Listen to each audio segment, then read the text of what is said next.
이번에도 점수가 다른 학원보다 10점 정도 더 높아요. 이번에도. 아마 다른 학원들은 격주로 해서 10점 정도 더 낮은 것 같고, 여기는 매주 해서 10점 정도가 더 높은 것 같아요. 점수가. 실력이 있다는 거죠. 쉽게 얘기해서. 네. 그래서 지금 아마 여기 계신 분들은 거의 붙지 않을까 싶어요. 여기 계신 분의 95%는 붙으실 것 같고, 5%가 누가 되느냐가 문제죠. 네, 거의 다 붙지 않을까 싶어요. 네. 근데 이 점수라는 건 중요하지 않아요. 이게 왜냐면 작년에도 보니까 점수가 절반도 동형 모의고사 과정에서 절반도 득점을 못 하셨던 분들도 다 붙으신 거 보니까 점수는 별로 의미 없습니다. 그냥 열심히 하시면 돼요. 16번 보겠습니다. 16번. 등기 완료 사실의 통지에 관한 다음 설명 중 가장 옳지 않은 것은? 그래서 이게 분석표를 보니까 주로 틀린 부분은 법무사 문제를 좀 갖고 왔는데 거기서 많이 틀리신 것 같아요. 그래서 법무사 문제가 좀 어렵기 때문에, 물론 옛날 법무사 문제보다는 요즘 법무사 문제가 좀 쉽긴 하지만 여전히 중개사 시각에서 봤을 때는 좀 어려워요. 그래서 좀 득점이 좀 안 되는 부분은 법무사 문제들이니까 별로 걱정 안 하셔도 될 것 같아요. 네. 그러면 16번 보겠습니다. 등기 완료 사실 통지에 관한 다음 설명 중 가장 옳지 않은 것은? 그래서 올해 등기필 정보와 등기 완료 통지가 등기공무원 시험과 법무사 시험 양쪽에서 출제가 됐기 때문에 이 등기필 정보나 등기 완료 사실 통지, 이게 아마 출제가 되지 않을까 싶어요. 우리는 여러 번 했기 때문에 좀 뭐 다 아실 것 같아요. 예전에 등기필증이라는 제도가 있었죠. 이 등기필증은 두 가지 기능을 수행한다고 했습니다. 첫 번째, 영수증으로서의 기능을 수행하죠. 그래서 영수증으로서 신청인에게 작성해서 교부해 줬습니다. 새로 만든 등기필증을 등기관리자에게 작성 교부했고, 종전에 있던 등기미자가 제출한 등기필증은 체크를 한 다음에 돌려준다고 했죠. 그래서 영수증으로 이게 등기필증이 작성이 됐었습니다. 두 번째, 새로 만들어진 등기필증은 등기관리자에게 작성 교부했는데, 등기관리자가 교부받은 그 등기필증이 등기관리자가 등기의무자로 전환이 됐을 때 자신에게 권리가 있다는 사실을 등기관에게 확인시키는 기능을 수행한다고 했죠. 두 번째, 등기의무자에게 권리가 있다는 사실을 등기관에게 확인시키기 위해서 등기관리자일 때 받은 등기필증을 등기의무자로 전환되었을 때 등기소에 제출한다고 했습니다. 그렇죠. 이 두 가지 기능이 등기필증이 수행했던 기능인데, 이게 이제 폐지가 됐다고 했죠. 그래서 이미 만들어진 것은 여전히 유효하지만 새로 만들어지지는 않는다라고 했습니다. 이때 이것이 폐지가 됐으니까 이 기능은 누가 대신한다고 했습니까? 등기완료 통지. 그 다음에 이 기능은 누가 대신한다고 했죠? 등기필 정보가. 이 기능을 대신한다라고 했습니다. 등기필 정보가, 이 등기완료 통지는 등기 관리자에게는 통지를 해주지만 등기 의무자일 때는, 등기의무자는 기존에 등기의무자가 제출한 등기필증을 체크를 한 다음에 다시 돌려줬다고 했죠. 그걸 어떻게 바꿨느냐면 요청할 때만 등기완료 통지를 받는 겁니다. 그래서 등기의무자는 요청할 때만 등기완료 통지를 받습니다. 등기관리자는 무조건 통지를 해줘야 되고, 그 다음에 이 등기필 정보는 이 기능을 수행하기 위해서는 몇 가지 요건을 충족해야 된다고 했죠. 첫 번째, 권리에 관한 등기일 것. 따라서 권리에 관한 등기가 아니라면 등기필 정보는 작성되지 않는다고 했죠. 그래서 표제부 등기나 등기명인 표시 변경 등기는 등기필 정보가 작성되지 않습니다. 신청인이 있다면 등기완료 통지만 신청인에게 해주고, 등기명인이 존재하지 않으니까 당연히 등기필 정보가 작성되지 않는다고 했습니다. 두 번째, 등기 신청인이 있어야 된다고 했죠. 따라서 신청인이 없는 등기는 등기필 정보가 작성되지 않는다고 했습니다. 직권, 소유권 보존 등기는 등기필 정보가 작성되지 않는다고 했죠. 그리고 세 번째, 뭐가 있었습니까? 등기 관리자가 등기부에 새로운 등기 명인으로서 기록이 돼야 된다고 했죠. 등기 관리자가 새로운 등기 명인으로서 등기부에 기록이 돼야 됩니다. 그런데 말소 등기 같은 경우는 등기 관리자는 있지만 등기부에 새롭게 기록되는 등기 명인이 없죠. 따라서 등기필 정보는 작성되지 않는다고 했습니다. 말소 등기는 등기필 정보가 작성되지 않아요. 그리고 마지막으로 요 둘은 일치를 해야 된다고 했습니다. 등기 신청인과 새로운 등기 명의는 같은 사람이어야 돼요. 이때만 등기필 정보가 작성이 되는 겁니다. 일치하지 않는다면 등기필 정보가 작성됩니까? 안 됩니까? 안 된다라고 했습니다. 그래서 일치해야지만 등기필 정보가 새로운 등기 명인에게 작성되고 교부가 되는 겁니다. 그렇죠. 그런데 일치하지 아니할 때는 이때는 등기필 정보가 작성됩니까? 안 됩니까? 작성되지 않는다고 했습니다. 따라서 통지도 안 될 겁니다. 그러면 일치하지 않는 경우 뭐가 있다고 했죠? 첫 번째, 승소한 등기 의무자가 판결서를 가지고 등기를 신청할 때 이때 신청인은 누군가요? 등기 의무자. 등기부에 이름이 기록되는 자는 누굽니까? 등기 권리자. 다른 사람이죠. 따라서 이때는 등기필 정보가 아예 작성되지 않는다고 했습니다. 신청인은 있으니까 저건 주겠죠. 하지만 여기 등기 권리자에게 등기필 정보는 작성해 주지 않습니다. 두 번째 뭐가 있었죠? 채권자 대위 신청. 이 채권자 대위 신청에서 등기 신청인은 누구라고 했습니까? 채권자라고 했죠. 등기부에 이름이 올라가는 자는 누굽니까? 채무자죠. 그래서 이때는 다른 사람이니까 등기필 정보는 작성되지 않습니다. 물론 신청인에게 영수증으로 등기완료 통지는 해줄 겁니다. 그 다음에 세 번째 뭐가 있죠? 직권에 의한 소유권 보존 등기. 이거는 신청인이 누구나 마찬가지입니까? 등기관이죠. 그렇죠. 직권이니까. 그런데 이름이 올라가는 자는 누굽니까? 소유권의 등기 명인이죠. 이때는 등기필 정보가 작성됩니까? 안 됩니까? 안 된다고 했습니다. 기억나십니까? 그렇죠. 또 하나가 더 있죠. 성질이 좀 다르지만 강공서의 촉탁에 의한 등기. 이 강공서는 등기 진정성이 이미 확보가 되기 때문에 강공서가 등기를 촉탁할 때는 등기필 정보가 작성됩니까? 제공할 필요가 있습니까? 없다 그랬죠. 그래서 강공서는 등기필 정보를 등기소에 제공하지 않기 때문에 강공서가 등기 명인이 되더라도 등기필 정보를 작성해서 주지 않습니다. 그래서 이 강공서는 등기 권리자일 때 등기필 정보는 작성되지 않습니다. 강공서가 등기 권리자일 때 등기필 정보는 작성되지 않습니다. 그런데 강공서가 등기를 촉탁하지만 등기 권리자가 따로 있다면 그때는 어떻게 한다고 했습니까? 그 등기 권리자를 위해서 등기필 정보가 필요하다고 했죠. 등기 권리자가 따로 있다면 등기필 정보는 작성이 된다라고 했습니다. 그 다음에 이 강공서가 촉탁하는 거니까 영수증은 한 장 줘야 되겠죠. 당연히 영수증은 줘야 될 겁니다.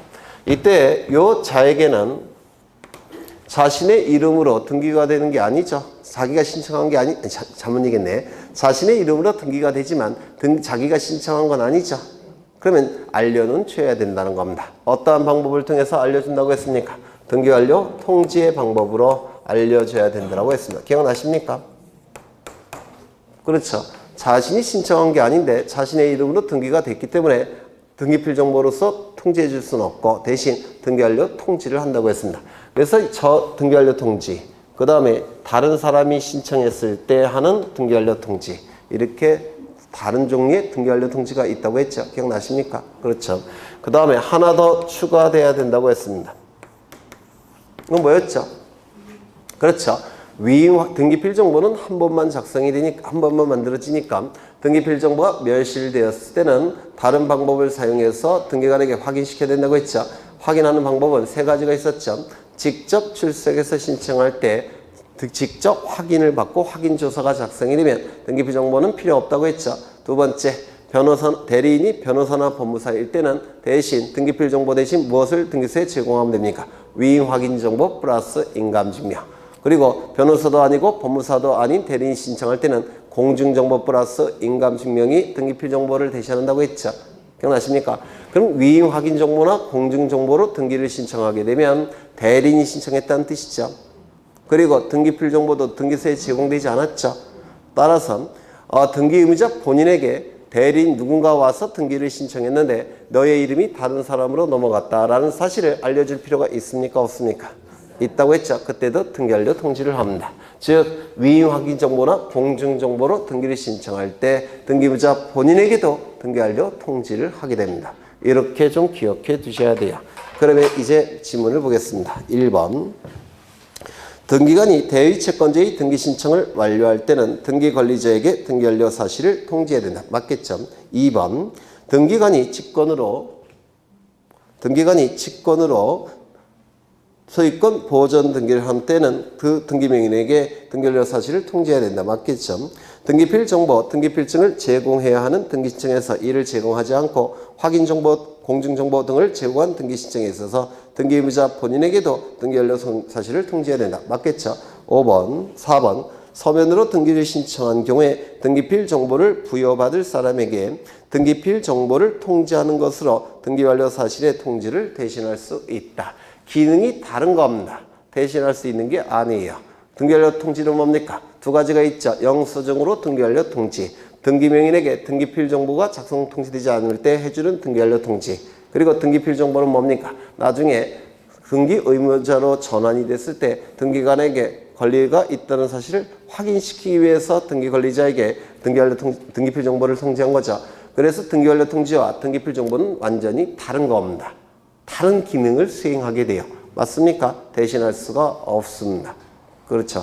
그래서 보통 이 등기완료 통지와 등기필 정보는 신청인으로서 등기 관리자에게, 등기명인이 되는 등기명인에게 등기완료 통지와 등기필 정보가 같이 나갑니다. 같이 나갈 때 별도의 서류로 작성하는 건 아니고요.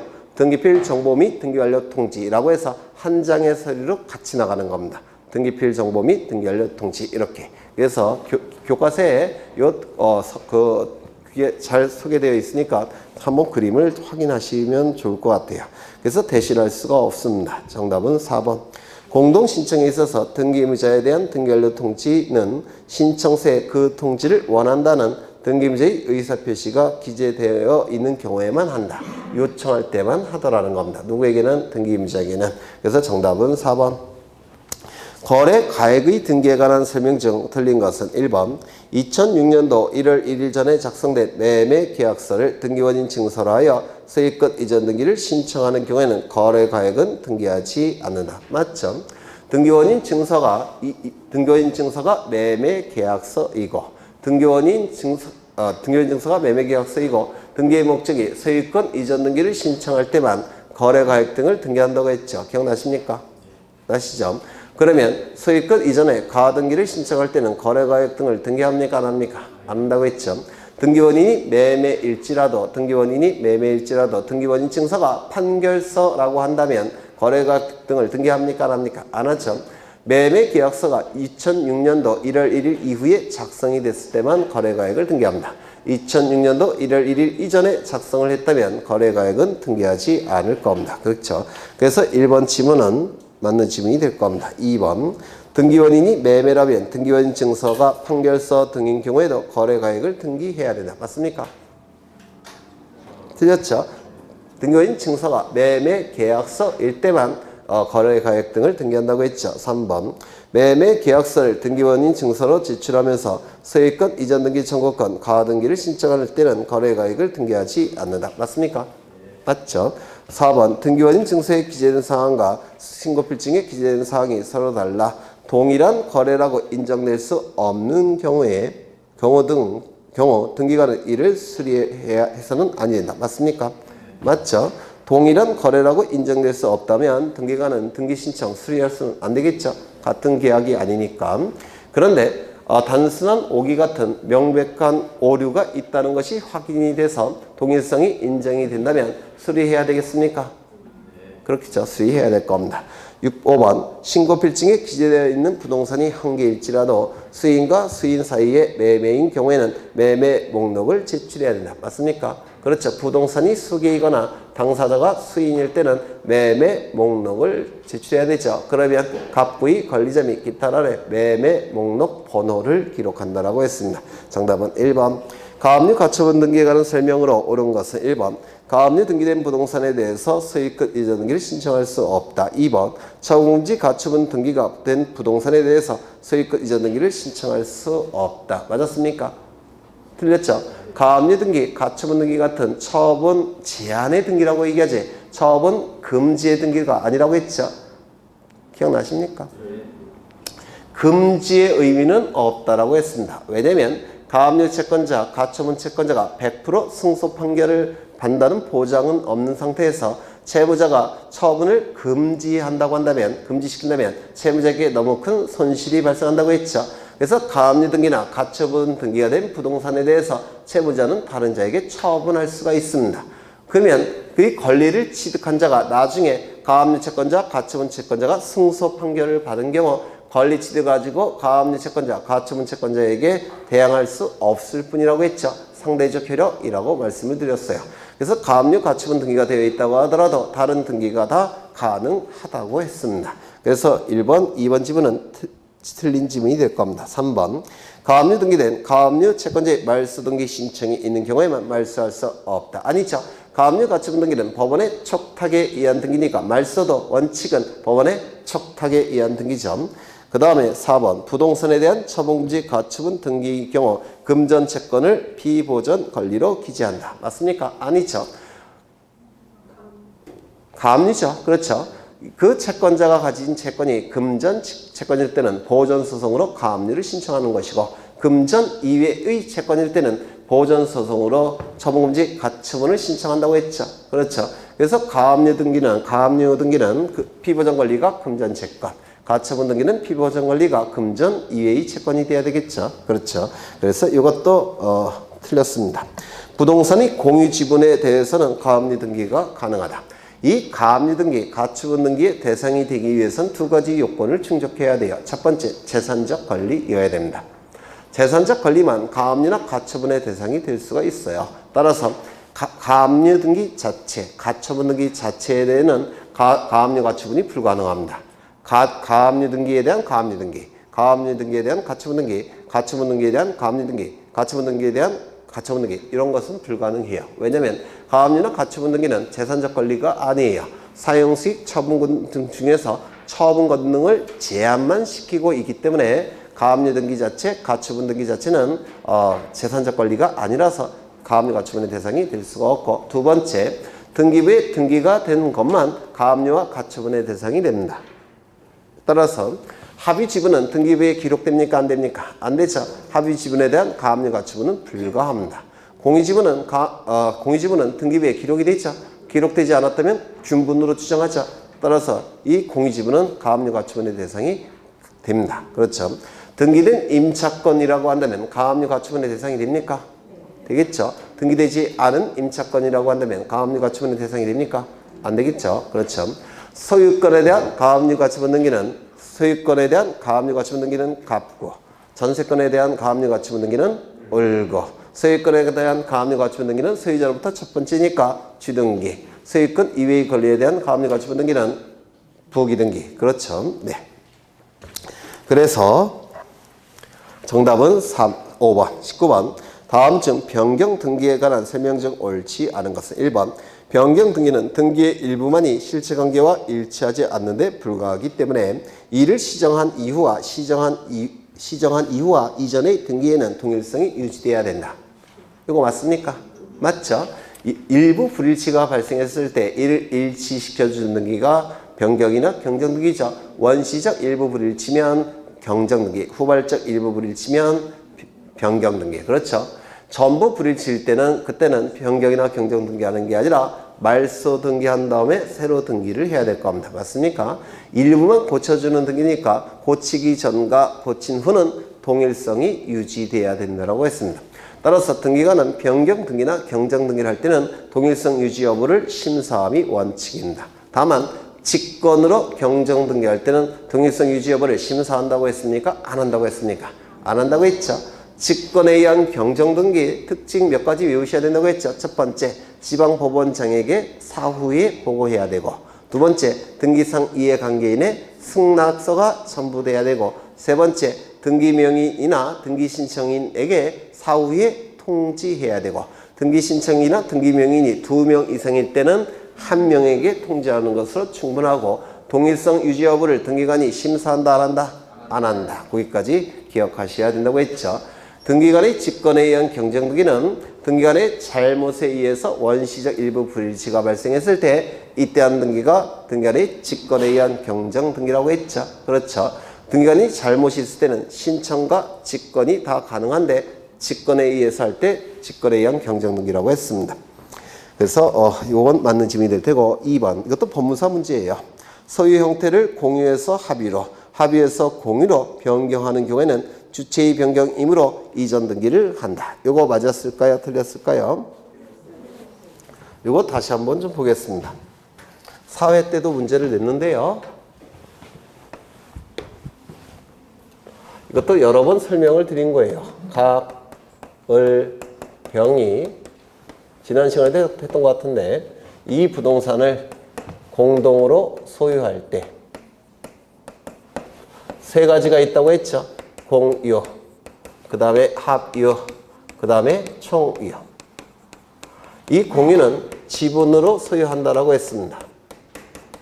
따라서 갑을병 사이에는 지분이 존재해요. 갑 3분의 1, 을 3분의 1, 병 3분의 1. 이 총유도 합유도 지분으로 소유한다고 했죠. 지분으로 소유합니다. 따라서 갑을병에게는 지분이 있습니다. 그리고 여기 총유는 갑을병이 하나의 단체를 만들어서 단체가 소유하는 형태라고 했습니다. 이 단체는 누구를 얘기하는 겁니까? 비법인 사단을 얘기하는 겁니다. 제가 예전에 산에서 휴지를 주는 모임이라는 비법인 사단을 만든 적이 있죠. 법인 설립 등기를 마치기 전까지 단계가 권리 능력 없는 사단 재단이라고 했는데 기억나십니까? 그렇죠. 네. 이때 이걸 공유지분이라고 부르고 합의지분이라고 부르는데 공유지분과 합의지분의 결정적 차이는 뭐라고 했습니까?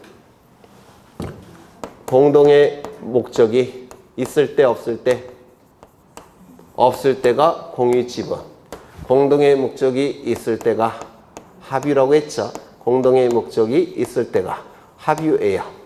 그래서 이 공유 합의는 여기서부터 차이가 나타나는 겁니다. 가장 근원적인 차이예요. 이때 이 공유지분은 공동의 목적에 없기 때문에 갑을병이 연계되어 있지 않습니다. 따라서 이 공유자는 자신의 지분을 자유롭게 처분할 수 있다고 했죠. 처분이 자유롭다고 했습니다. 이를 지분 처분의 자유라고 했습니다. 민법에서. 따라서 이때 A는 무슨 등기를 해야 되겠습니까? 3분의 1 소유권 이전 등기를 해야 되겠죠. 지분 이전 등기가 이루어져야 될 겁니다. 맞습니까? 따라서 이 지분은 등기부에 반드시 기록되어 있어야 됩니다. 기록되어 있지 않으면 균분한 것으로 추정을 해줍니다. 맞죠? 그런데 이 합의 지분은 지분을 다른 자에게 처분할 것이 원칙은 금지되어 있습니다. 왜냐하면 공동의 목적에 의해서 이게 끈끈이 연결되어 있기 때문에 다른 자에게 처분을 하게 되면 공동의 목적이 깨집니다. 따라서 이 합의 지분은 처분하는 것이 금지되어 있습니다. 처분하는 것이 금지되어 있기 때문에 이 합의 지분은 등기부에 기록한다, 기록하지 않는다. 기록하지 않습니다. 금지되어 있기 때문에 그렇습니다. 그러면 예외가 있죠. 예외는 뭡니까? 전원의 동의가 있다면. 전원의 동의가 있다라고 한다면 이 합의 지분도 처분할 수가 있게 됩니다. 민법에서 하셨을 거예요. 그렇죠. 그런데 문제는 합의 지분이 기록되지 않으니까 지분의 이전 등기를 할 수는 없습니다. 지분의 이전 등기를 하지 못하고 무슨 등기 한다고 했습니까? 그렇죠. 합유, 갑, 을, 병. 등기부에 이렇게 기록이 될 겁니다. 이 등기를 뭐로 바꿔줘야 됩니까? 합유. A, 을, 병으로. 이렇게 합의 등기 명의인이 갑을 병해서 합의 등기 명의인이 A, 을, 병으로 바꾸는 등기. 이걸 뭐라고 그랬죠? 합의 등기 명의인 표시 변경 등기라고 했는데 기억나십니까? 그렇죠. 합의 등기 명의인 표시 변경 등기라는 형식을 취해야 돼요. 그런데 이 합의 등기 명의인 표시 변경 등기는 형식을 볼 때는 등기 명의인 표시 변경 등기죠. 그렇죠. 보통 등기명의 표시 변경 등기는 단독 신청입니까? 공동 신청입니까? 이름 바뀔 때, 주민번호 바뀔 때, 주소가 바뀔 때 하는 등기가 등기명의 표시 변경 등기죠. 그럼 이 등기명의 표시 변경 등기는 단독입니까? 공동입니까? 단독 신청이에요. 그리고 동일성을 표현해야 되니까 부기 등기하는 거죠. 그렇죠. 그런데 이 합의 등기 명의 표시 변경 등기는 지분이 기록되지 않기 때문에 어쩔 수 없이 이 형식을 취한 겁니다. 이거는 권리에 관한 등기로 봐야 돼요. 이거 이해가 되십니까? 권리에 관한 등기로 보기 때문에 이는 공동신청입니다. 그러면 등기 의무자가 있어야 되고 등기 권리자가 있어야 되는데 등기 의무자는 누구겠습니까? 지분을 처분한 자겠죠. 그렇죠. 따라서 누구겠습니까? 가. 등기 권리자는 누구겠습니까? A겠죠. A. 그 다음에 전원의 동의가 있어야지만 지분을 처분할 수 있죠. 그렇죠. 그래서 전원의 동의가 있다는 걸 표시해 줘야 돼요. 그래서 누구냐면 을병. 얘가 등기 권리자예요. 처분을 한 자와 잔존 합의자가 등기 권리자가 됩니다. 이거 이해가 되실까요? 이게 법무사 시험에 나왔어요. 이것도 우리 시험에 좀 필요하다고 보여줍니다. 그렇죠. 그 다음에 이 공유 지분은 공유라고 표현이 됩니다. 공유 갑 3분의 1, 을 3분의 1, 병 3분의 1, 등기비 이렇게 표현한다. 그래서 공유라는 뜻을 적어야 돼요. 그렇죠. 합의도 합의라는 뜻을 적어야 됩니다. 등기부에 합의요, 갑을, 병 이렇게 기록이 됩니다. 그런데 이 총유는 우리 등기법이 알지 못합니다. 그래서 소유권, 이전, 총유, 산휴해 이렇게 적지 않고 총이라는 글자를 우리 등기법은 몰라요. 그냥 산유의 단독명의로 등기하는 겁니다. 공유 합의는 등기부에 기록이 되지만 총유라는 문구는 등기부에 기록되지 않습니다. 이것도 하나 더 기억해 두십니다. 그 다음에 내용의 변경을 변경이라고 하고 주체의 변경을 이전이라고 했죠. 그러면 이 합의에서 공유에서 합의로 바뀌는 것은 내용의 변경입니까? 주체의 변경입니까? 공동 소유권 내용 중에서 공동의 목적이 없다가 공동의 목적이 생긴 거죠. 주체 변경은 아니에요. 공유는 갑을병의 소유자고 합의도 갑을병의 소유자니까 주체의 변경이 아니죠. 내용의 변경 무슨 등기합니까? 소유권 변경 등기. 맞습니까? 했던 거예요. 이건 공유에서 총유로 바뀌는 것은 주체의 변경입니까? 내용의 변경입니까? 주체의 변경. 공유일 때는 소유자가 갑을병. 그 다음에 총유일 때는 소유자가 갑을병이 만든 단체. 소유자가 다르죠. 주체의 변경이니까 소유권 변경 등기 아니라 이전 등기를 해야 될 겁니다. 이렇게 바뀌는 것은 소유권 변경입니까? 소유권 이전입니까? 네? 소유권 변경 등기 해야 되겠죠. 주체가 같지 않습니까? 내용만 다르지. 이렇게 바뀌는 것은 주체의 변경입니까? 내용의 변경입니까? 주체의 변경, 소유권 이전 등기. 이렇게 바뀌는 건요. 주체의 변경, 소유권 이전 등기. 이거 이해가 되십니까? 그렇죠. 그러면 문제를 보겠습니다. 소유 형태를 공유에서 합의로, 합의에서 공유로 변경하는 경우에는 주체의 변경이므로 이전 등기한다. 아니죠. 내용의 변경이니까 소유권 변경 등기를 해야 될 겁니다. 이게 틀렸을 테고 3번. 권리 능력 없는 사단의 소유 명의로 된 부동산을 우리 등기법에서는 총이라는 개념을 알지 못해요. 그래서 총유에서라는 문구도 잘 안 나옵니다. 권리 능력 없는 사단의 소유 명의로 된 부동산을 구성원이 합의로 등기하는 경우에는 주체의 변경이기 때문에 권리 변경 등기를 할 수 없고 권리 능력 없는 사단으로부터 구성원 전원의 합의로 소유권 이전 등기를 신청해야 된다. 맞습니까? 맞죠? 그 다음에 4번. 모든 토지에 대하여 등기원인 여러를 접수번호가 동일한 저당권에 관한 등기가 있는 경우에는 하필 등기를 할 수 있다. 맞습니까? 등기원인 연월일 접수번호가 동일한 저당권이 뭡니까? 창설적 공동저당. 그러면 접수번호가 다르다고 한다면 이걸 뭐라고 불렀죠? 추가적 공동저당. 추가적 공동저당. 즉 접수번호가 다른 저당권 등기가 있을 때는 합병합의할 수 있습니까? 없다고 했죠. 그 다음에 등기원인 여러일 접수번호가 동일한 가압류 등기, 가처분 등기가 있을 때는 합병합의할 수 있습니까? 없다고 했죠. 지난 시간에 했던 거예요. 5번. 근저당권의 채권 최고액을 증액하는 등기의 등기 의무자는 근저당권 설정자이지만 채권 최고액을 감액하는 등기 의무자는 근저당권자이다. 맞습니까? 맞죠? 이거 설명 안 해도 되겠습니까? 채권 최고액은 나중에 매각 대금으로부터 우선적으로 변제받을 수 있는 금액이 채권 최고액의 의미예요. 그러면 채권 최고액, 물론 후순위 권리자가 있을 때, 그러면 채권 최고액이 10억에서 15억으로 늘어났다면 종전에는 매각대금으로부터 10억 원을 한도로서 변제를 받다가 15억 원으로 늘어났죠. 따라서 이익이 발생하니까 근저당권자가 당연히 등기관리자. 감액이 되면 10억에서 7억으로 줄어들었다면 종전에는 10억 원을 한도로 해서 우선 변제를 받다가 7억으로 줄어들었죠. 따라서 감액할 때는 근저당권자가 등기의무자. 이거 이해되실까요? 네, 전세권 등기도 똑같다라고 했습니다. 그렇죠. 그래서 정답은 2번, 20번 보겠습니다. 20번. 등기소에 출석하여 서면으로 등기를 신청한 경우 취하에 관한 다음 수명 중 가장 옳지 않은 것은 등기 신청 취하인데 이 등기 신청 취하에 관한 문제가 법무사와 등기공무원 시험 양쪽에서 출제가 됐습니다. 그래서 우리 시험에도 등기 신청 취하에 관한 문제가 출제가 될 겁니다. 이 등기 신청 취하는 등기를 신청하는 방법과 취하하는 방법이 동일해야 된다고 했는데 기억나십니까? 방문 신청을 통해서 등기를 신청했다면 취하도 방문 취하, 등기를 전자 신청했다면 취하도 전자 취하한다고 했는데 기억나시죠? 그렇죠. 여기 등기소에 출석하여 서면으로 등기를 신청했다라는 표현이 있으니까 이거는 방문 신청이죠. 따라서 취하도 어떻게 해야 됩니까? 방문 취하를 해야 될 겁니다. 1번. 등기 신청이 등기 관리자와 등기의무자의 공동 신청에 의한 경우에는 그 등기 신청의 취하도 등기 관리자와 등기의무자가 공동으로 해야 되며 등기 관리자, 등기의무자 어느 일방만에 의하여 등기 신청을 취하할 수는 없다. 왜요? 상대방에게 예측할 수 없는 손해가 발생하니까 공동 신청이면 취하도 공동 취하, 단독 신청이면 취하도 단독 취하. 맞습니까? 맞죠? 2번. 등기 신청의 취하는 등기관이 등기를 마치기 전까지 할 수 있다. 맞습니까? 등기를 마치기 전 꼭 외우시라고 했죠. 3번.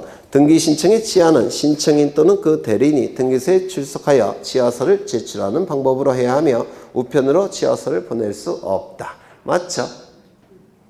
관공서가 아니니까 일반인들이니까 그렇죠. 방문 신청했다면 취하도 방문 취하라고 했죠. 그렇죠. 4번. 부동산 등기법 제25조에 따라 여러 개의 부동산에 관한 등기 신청을 일괄하여 동일한 신청서로 한 경우 일괄 신청. 일괄 신청은 하나의 등기 신청 사건입니까? 여러 개의 등기 신청 사건입니까? 여러 개의 등기 신청 사건이에요.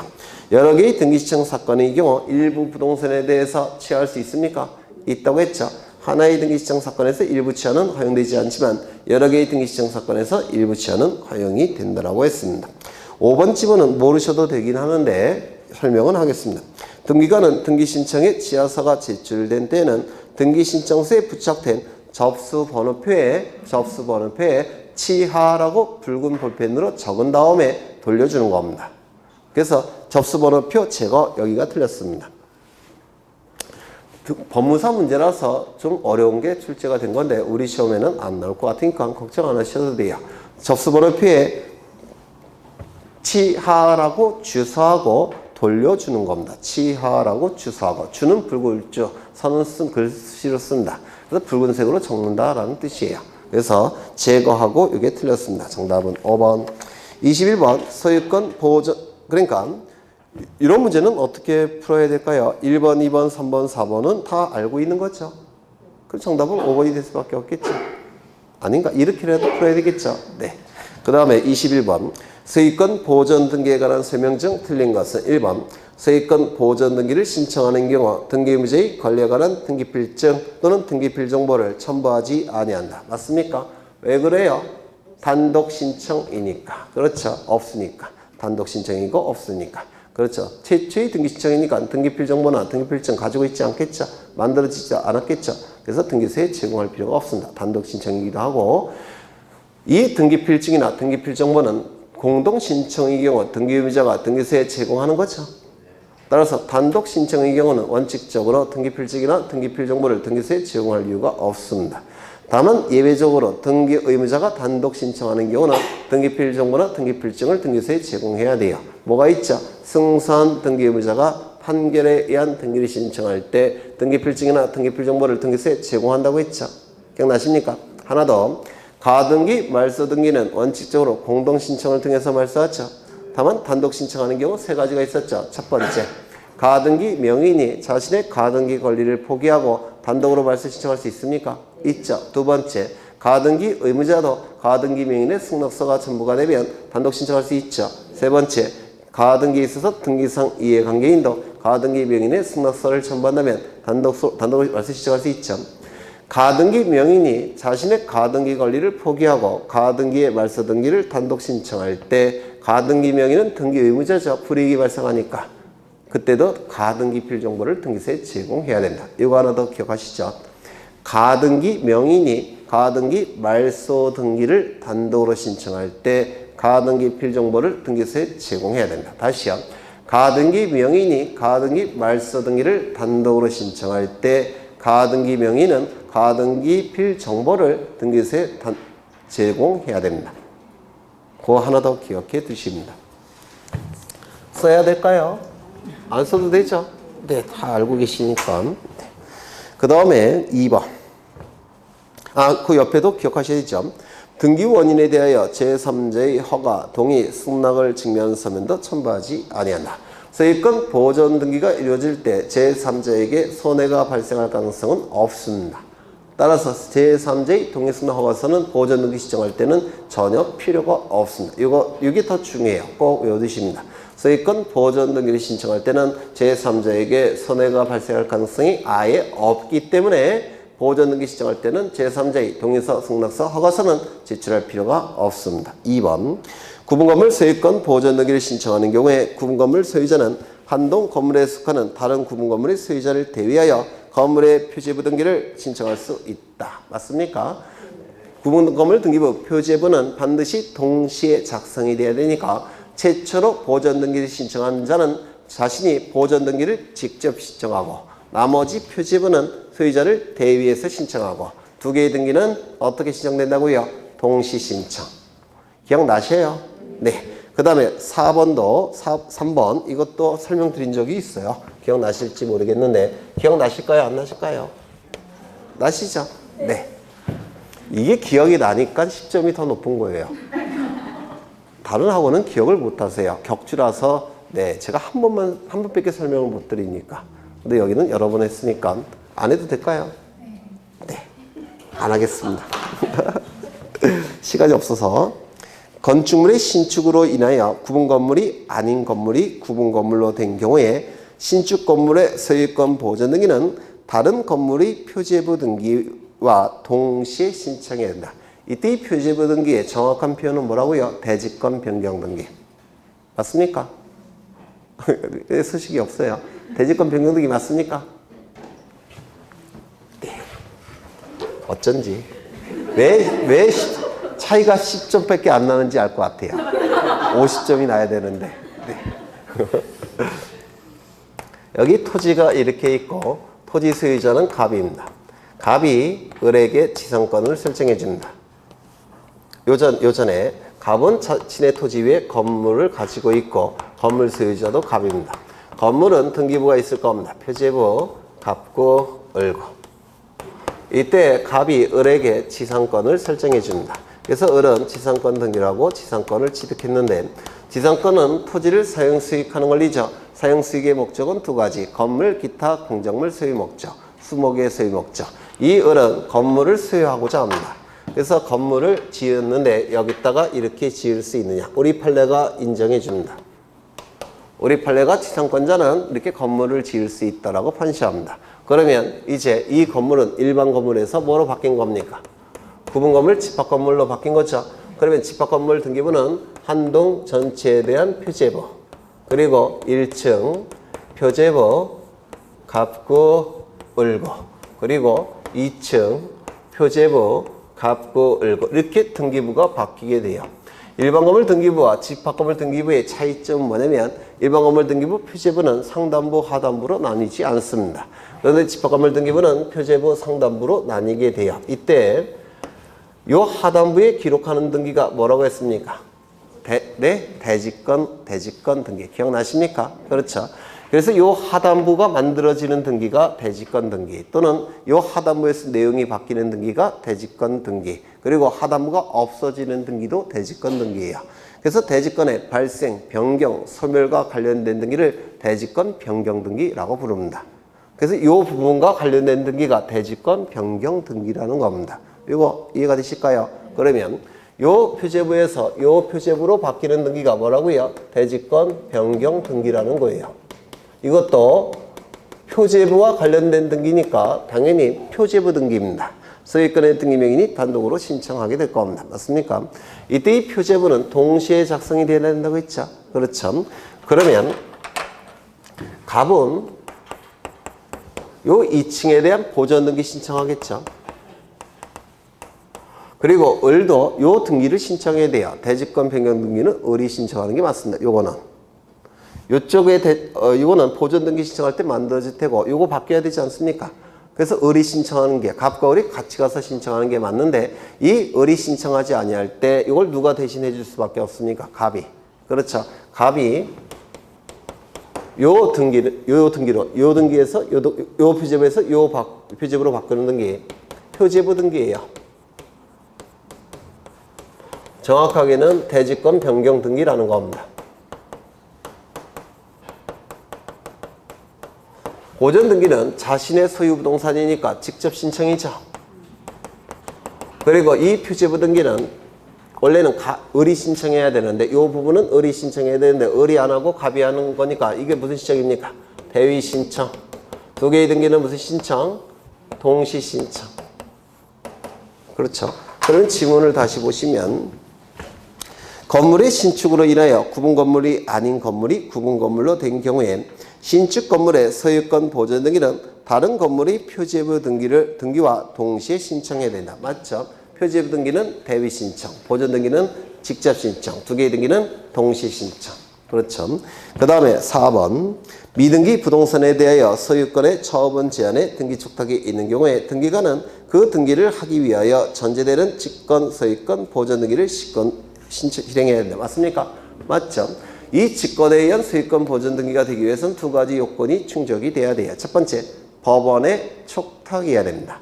두 번째, 소유권에 관한 처분 제한 등기에 촉탁해야 돼요. 그러면 세무서가 압류 등기를 촉탁했다고 한다면 직권 보전 등기 할 수 있습니까? 네. 다시요. 직권에 의한 보전 등기가 되기 위해서는 법원의 촉탁이 있어야 돼요. 두 번째, 소유권에 관한 처분 제한 등기 촉탁이어야 됩니다. 그러면 세무서가 압류 등기를 촉탁했을 때 직권 보전 등기 할 수 있습니까? 없죠. 왜? 이는 법원이 아니니까. 그렇죠. 그래서 요 4번 지문은 맞는 지문이고 5번 지문은 맞았습니까? 틀렸습니까? 틀렸죠. 체납 처분이라는 표현이 있으니까 이건 세무서의 촉탁이겠죠. 따라서 이거는 틀렸습니다. 직권 보전 등기 할 수 없습니다. 그래서 정답은 5번. 그러면 어떻게 해야 될까요? 미등기 부동산에 대해서 세무서가 압류 등기를 촉탁했다는 겁니다. 그럼 직권으로 보전 등기 할 수 없으니까 어떻게 해야 됩니까? 이거 촉탁 등기 할 때 했어요. 세무서는 보전 등기를 세입자를 대위해서 신청해야 됩니다. 그래서 세무서는 보전 등기 대위 신청과 압류 등기 촉탁을 같이 해야 돼요. 이거 이해가 되십니까? 직권 보전 등기가 안 되니까. 그렇죠. 그래서 정답은 5번. 22번 대지권 등기에 관한 것 중 옳지 않은 것은 1번 대지권만의 이전 등기, 대지권에 대한 저당권 설정 등기 할 수 있습니까? 없죠. 일체성이 깨지죠. 기억나셔요? 네. 2번 소유권이 대지권인 경우에 토지만에 대한 소유권 이전 등기 할 수 있습니까? 없죠. 3번 토지 소유권이 대지권인 경우에 토지만에 대한 저당권 등기 할 수 있습니까? 없죠. 대지권을 등기한 건물이 등기용지에 건물만에 관한 소유권 이전 등기 할 수 있습니까? 없죠. 대지권을 등기한 건물이 등기용지에 건물만에 관한 저당권 설정 등기를 할 수 있다. 맞습니까? 없죠. 따라서 정답은 5번. 일체성이 깨지니까 안 된다고 했죠. 정답은 5번. 23번 가등기에 의한 본등기에 관한 다음 수명 중 가장 옳지 않은 것은 1번. 이것도 법무사 문제예요. 가등기를 마친 후 가등기권자가 사망한 경우 가등기권자의 상속인이 가등기 의무자와 공동으로 본등기를 신청하기 위해서 먼저 상속등기를 마칠 필요가 있습니까? 없어요. 이게 뭡니까? 상속인에 의한 등기 신청이죠. 따라서 상속인은 상속 등기를 할 필요 없이 곧장 상대방에게 또는 자신에게 등기를 갖출 수가 있습니다. 그래서 이 지분은 틀린 지분이에요. 상속인에 의한 등기 신청 기억나십니까? 그렇죠. 2번 매매를 원인으로 한 가등기가 되어 있는 경우 가등기 원인 일자와 판결 주문에 나타난 원인 일자가 다르다 하더라도 판결 이유에 의하여 매매의 동일성이 인정된다면 주문과 판결 이유 두 군데 다 판결의 효력이 있습니다. 그래서 주문에 다소 다르더라도 판결 이유에 의해서 매매의 동일성이 인정이 된다면 그 판결서 본등기 신청할 수 있겠습니까? 있겠죠. 동일성이 인정된다면. 이게 키워드예요. 그렇죠. 그 다음에 3번 담보 가등기에 의한 본등기를 신청할 때 본등기할 담보 가등기의 표시. 가등기는 표시가 돼 있어야 되죠. 그 다음에 청산권 평가 통지서가 채무자 등에 도달한 날을 신청 정보의 내용으로 등기소에 제공해야 된다. 맞았을 것 같은가요? 틀렸을 것 같은가요? 맞았을 것 같죠? 가등기는 두 가지가 있죠. 순위보전의 가등기, 등기법에 적용을 받고요. 두 번째, 담보 가등기, 가담법에 적용을 받죠. 생긴 거는 똑같습니다. 그렇다면 담보 가등기가 등기부에 기록이 될 때 채권의 채무자, 이자, 변제기가 등기부에 기록될까요? 안 될까요? 기록되지 않습니다. 생긴 게 순위보전의 가등기와 담보 가등기는 똑같기 때문에 그래요. 그래서 가등기가 되어 있을 때 그 부동산이 경매 절차로 넘어가게 되면 판사는 가등기 명의를 판사실로 부릅니다. 네가 가진 가등기가 순위보전의 가등기냐 담보 가등기냐 밝혀라 이렇게 물어봅니다. 생긴 게 똑같기 때문에 그래요. 그러면 순위보전의 가등기에 채무자, 채권의 이자, 변제기 이런 게 기록되겠습니까? 안 되겠죠. 따라서 담보 가등기에도 기록되지 않습니다. 이거 이해가 되실까요? 그렇죠. 담보 가등기는 청산의 방법이 두 가지가 있죠. 뭐가 있습니까? 기속 청산. 또 하나는요. 담보권 실행 경매에 의한 청산. 두 가지가 있죠. 처분 청산은 인정됩니까? 안 됩니까? 안 되죠. 처분 청산은 담보 가등기권자가 부동산을 다른 자에게 처분해서 그 대금으로부터 변제받는 게 이게 처분 청산인데 처분 청산은 담보 가등기에서 인정되지 않아요. 원칙은 기속 청산입니다. 담보 가등기에 의해서 본등기하는 게 기속 청산이에요. 그렇죠. 그러면 이때 담보 가등기에 의해서 본등기하는 게 원칙인데 담보 가등기라는 거 표시되어 있어야 되겠습니까? 있어야 되겠죠. 그렇지 않습니까? 담보 가등기라는 표시가 있어야 될 겁니다. 순위보전의 가등기 아니라 담보 가등기라는 표시가 있어야 될 겁니다. 기속 청산이 되기 위해서 어떤 절차를 거쳐야 됩니까? 청산 절차 거쳐야 되겠죠. 따라서 거기 나와 있는 그 청산권 평가 통지서가 채무자에게 도달돼야지만 청산 절차가 완료되는 거 아닙니까? 그래야지만 기속 청산 들어갈 수 있겠죠. 그래서 도달한 날을 기록해야 됩니다. 좀 어려운데 좀 외워두시면 되죠. 이런 것들은 외우기가 불가능하면 안 나온다 이렇게 편하게 생각하시면 돼요. 법무사 문제니까. 어차피 우리 등기법은 6개만 득점하시면 고득점이에요. 진짜 고득점입니다. 합격자 평균 개수가 4점대밖에 안 돼요. 수험생 전체 평균은 2개 정도밖에 안 됩니다. 그래서 6개만 득점하면 고득점이니까 정말 죽어도 암기가 안 된다. 그러면 안 나온다. 이렇게 가벼운 마음으로 생각하셔도 돼요. 등기법. 단 공간정보법은 다 득점해야 되죠. 4번. 하나의 가등기에 관하여 여러 사람의 가등기권자가 있는 경우 그중 일부의 가등기권자가 자기 가등기 지분만에 대해서 본등기 신청할 수 있습니까? 전원명의로 본등기 신청할 수 있습니까? 없죠. 자신의 지분만에 대해서 본등기 신청할 수 있지만 전원명의로 본등기 신청할 수 없다라고 했습니다. 5번. 저당권 설정 등기 청구권 보전의 가등기에 의하여 저당권 설정에 본등기를 한 경우에 가등기 후에 맞춰진 제3자 명의의 등기는 저당권 설정에 본등기와 양립할 수 있으므로 직권으로 말소할 수 없다. 맞았습니까? 맞았죠? 저당권은 간념적 지배권이기 때문에 다른 물건과 다 양립할 수 있다고 했죠. 따라서 저당권이 있는 경우에는 직권 말소되는 경우는 없다라고 했습니다. 정답은 1번. 임차권 등기에 관한 설명이다. 옳지 않은 것은 임차권 등기는 두 가지가 있습니다. 첫 번째, 임대인과 같이 등기소에 가서 신청하는 임차권 설정 등기. 설은 만들 설자의 정은 정한다 정자예요. 임대인이 임차인에게 만들어서 정해주는 등기가 임차권 설정 등기예요. 두 번째, 임차권 등기 명령에 의한 임차권 등기. 임차권 등기 명령에 의한 임차권 등기는 우리 등기법에서 그냥 임차권 등기라고 부릅니다. 그래서 임차권 등기 명령에 의한 요 문구를 생략해요. 그래서 민법에서는 임차권 설정 등기를 임차권 등기라고 보통 흔히 얘기하고요. 우리 등기법에서는 임차권 등기 명령에 의한 임차권 등기를 보통 임차권 등기라고 부르고 임대인이 해주는 중 등기를 임차권 설정 등기라고 표현해서 구별을 합니다.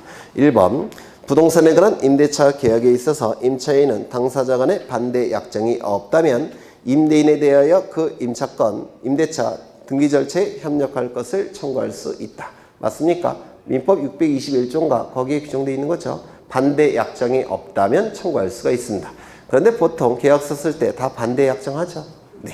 2번 임차권 등기명령의 집행에 의한 임차권 등기가 격리된 주택을 그 이후에 임차한 임차인은 소액 보증 및 최우선 면제권 있습니까? 없습니까? 없다고 했죠. 이 임차권 등기는 임대차 존속기간이 만료됐음에도 불구하고 임차보증금이 반환되지 않았을 때 하는 등기죠. 따라서 보증금에 대한 담보의 기능을 수행합니다. 그런데 최우선 면제권을 다른 자에게 인정을 해버리면 그 기능을 수행할 수 없게 돼요. 그래서 임차권 등기 명령에 의한 임차권 등기가 이루어졌을 때는 그 이후에는 소액임차인의 최우선 면제권 인정하지 않는다고 했죠. 또한 존속기간이 종료가 된 이후에 이루어지는 등기이기 때문에 임차권 이전 등기나 전대차 등기가 된다고 했습니까? 안 된다고 했습니까? 안 된다고 했죠. 그렇죠. 임대차 존속기간이 종료가 됐음에도 불구하고 임차 보증금이 반환되지 않았을 때 하는 등기가 임차권 등기 명령에 의한 임차권 등기입니다. 따라서 그 사용 권능은 소멸된 상태예요. 소멸됐는데 임차권 이전 등기 해줄 수 있습니까? 안 되죠. 전대차 등기도 안 된다고 했죠. 3번 주택 임대차와 상가건물 임대차의 경우 임차인이 임차권 등기 명령을 신청하는 경우 법원의 명령에 의하여 임차권 등기가 가능하다. 맞습니까? 촉탁이라고 했죠. 정확하게는 법원 사무관이 촉탁하는 등기입니다. 법원의 촉탁에 의한 등기라고 했죠. 명령에 의한 등기는 어디에서만 나타납니까? 이의신청 절차에서만 나타난다고 했습니다. 그 다음에 4번 차임은 필요적 기재사항이나 차임이 존재하지 않고 임차 보증금만의 지급을 내용으로 하는 임대차, 즉 채권적 전세의 경우에는 보증금이 필요적 기재사항이다. 맞습니까? 맞죠? 보증금 10억 플러스 월세 100만 원. 그러면 100만 원을 기록해야 되죠. 반전세. 그렇죠. 그런데 보증금 15억 원만 딱 있다는 겁니다. 월세가 없어요. 그때는 보증금만 기록한다고 했는데 기억나십니까? 이유는 이 보증금에서 나오는 이자가 바로 월세의 기능을 수행하기 때문에 월세가 있을 때는 월세만, 보증금만 있을 때는 보증금을 기록한다고 했습니다. 그래서 이거 맞는 지문이고 5번 임대차의 존속기간이 만료된 경우와 주택 임차권 등기 및 상가건물 임차권 등기가 격리된 경우 요 주택 임차권 등기, 상가건물 임차권 등기가 바로 임차권 등기 명령에 의한 임차권 등기예요. 이것도 존속기간이 만료가 돼야지만 이 등기가 실행이 됩니다. 그 등기에 기초한 임차권 이전 등기나 전대차 등기 할 수 있습니까? 없다라고 했죠. 그렇죠. 네, 그래서 정답은 3번. 25번 말소 등기와 말소 회복 등기에 관한 설명 중 옳지 않은 것은 1번 확정 판결에 의하여 소유권 이전 등기, 말소 등기를 신청하는 경우에 이해관계인의 승낙서 또는 이에 대항할 수 있는 재판의 등본을 별도로 첨부하지 아니한다. 맞았습니까? 틀렸습니까? 이것도 설명을 했었는데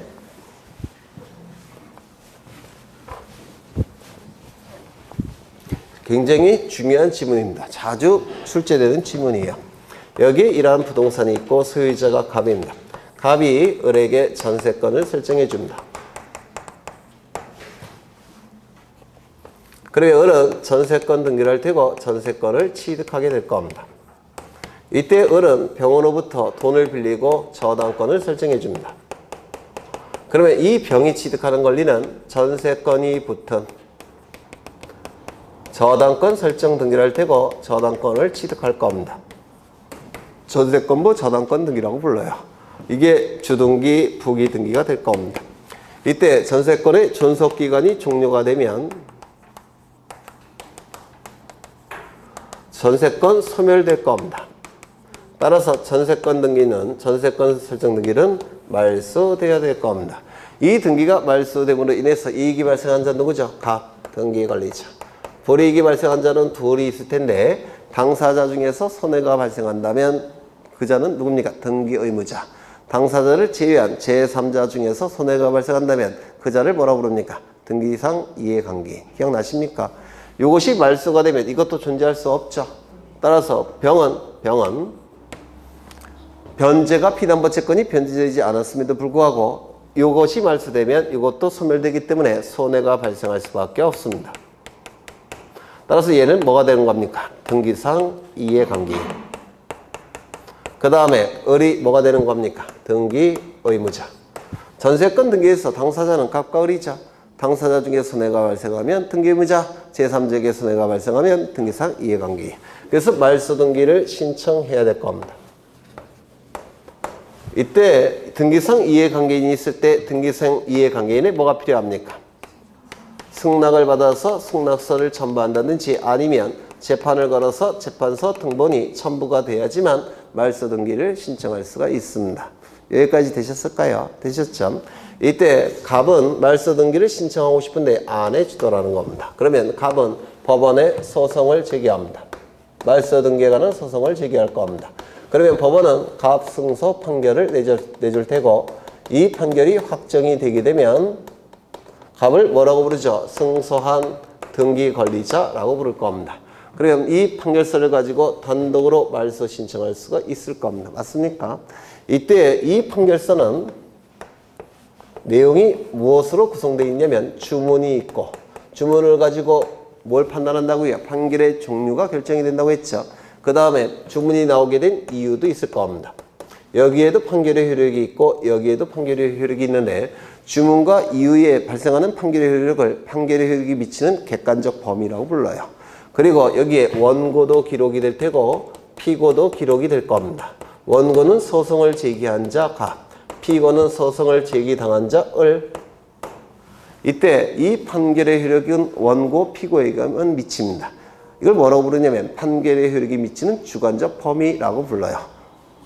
그러면 판결의 효력이 원고 피고에게만 효력이 있으니까 병에게 판결의 효력이 있겠습니까? 없겠습니까?